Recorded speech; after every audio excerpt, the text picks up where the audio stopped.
Even though the 2021 championship has been pretty close, the one area Mercedes have held the upper hand, especially in recent times, has been straight-line speed.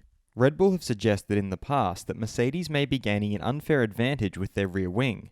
A new test for rear wings was conducted in Qatar, and Red Bull feel that this has brought things back on par.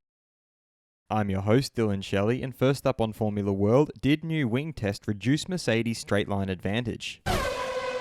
Red Bull team principal Christian Horner began by reiterating his doubts as quoted by Autosport. "I think what we have seen in recent races is an abnormal straight-line speed.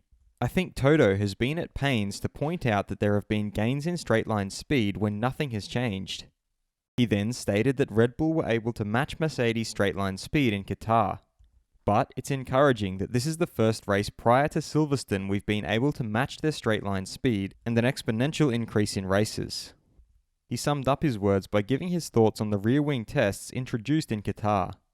"I think that I am glad to see it is being well policed. I'm confident that the tests that have been introduced should eradicate any ability to circumnavigate."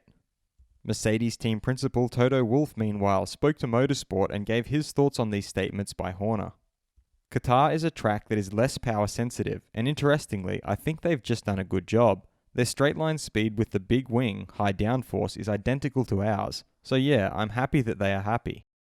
He signed off by revealing what he thinks about these allegations.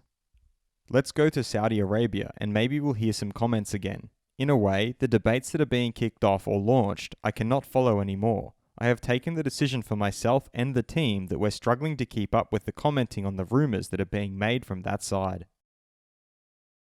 Fast feed. Williams CEO Jos Capito feels that George Russell can challenge Lewis Hamilton. "I have worked with many drivers, but George is really excellent. Also, how he can get a team behind him is impressive. At 23, he is already incredibly professional. George is mentally, driving-wise, and technically strong enough to put pressure on Lewis. That's what he wants too." Pascal Pichi, former director of Sauber, has revealed that he resigned as managing director of the Sauber Group a few days before the Mexican Grand Prix. "I no longer want to be associated with the management of Fred Vasseur. The way the drivers for 2022 have been chosen has been a breaking point in the relationship with the current management." FIA President Jean Todt is of the opinion that if Pierre Gasly were driving a Mercedes or a Red Bull today, he would make things very difficult for everyone. "I don't know if he would win a world title, but at least he would be on the same level as the teammates of Verstappen and Hamilton.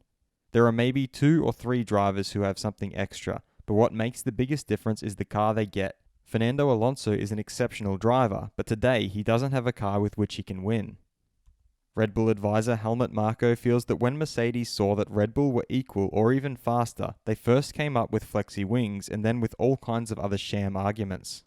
"We took those actions as a very unsportsmanlike gesture, and then we also focused on what was happening at Mercedes, for example with those wings. That all comes into play when the battle is as intense as it is this year, and especially when someone is not used to another team being able to offer competition." Is Pierre Gasly on the same level as Sergio Perez? Head over to my community page to vote in the poll and let me know what you think in the comments. And if you liked this video, feel free to subscribe and check out my others for all the latest in the world of Formula 1.